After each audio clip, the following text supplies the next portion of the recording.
गांव में रातें और भी भयानक होती जा रही थी। हर कोई डर के साए में जी रहा था। स्टीव और एलेक्स को अब एक नई दिशा की जरूरत थी, जिससे वे इस बुराई का अंत कर सकें। चर्च के रहस्यों को उजागर करने के बाद वे उस पुरानी लाइब्रेरी में फिर जाने का सोचा।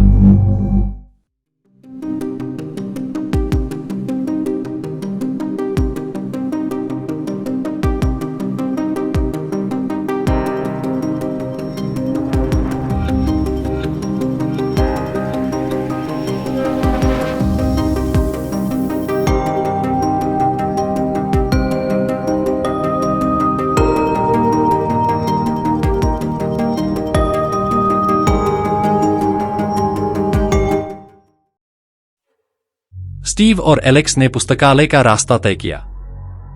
यह पुस्तकालय गांव से दूर घने जंगल के बीचों बीच था। वहां पहुंचते ही उन्होंने देखा कि पुस्तकालय में इस बार ताला लगा हुआ था। स्टीव ने अपने साथ लाई हुई तलवार से ताले को तोड़ा और दरवाजा एक कराह के साथ खुल गया। अंदर का दृश्य भयानक था। हर जगह धूल और जाले थे। दीवारों पर अजीब सी लिखावटें थीं, जो किसी अनजानी भाषा में थीं। एलेक्स ने अपनी मशाल जलाकर रास्ता दिखाया और दोनों धीरे धीरे आगे बढ़े।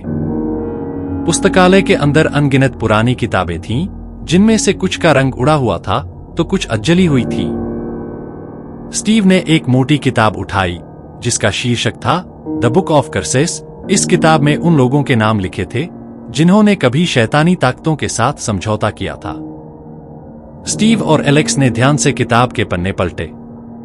एक पन्ने पर लिखा था, क्योंकि जिसने इस ग्रंथ को खोला वह अपनी आत्मा का सौदा कर चुका है।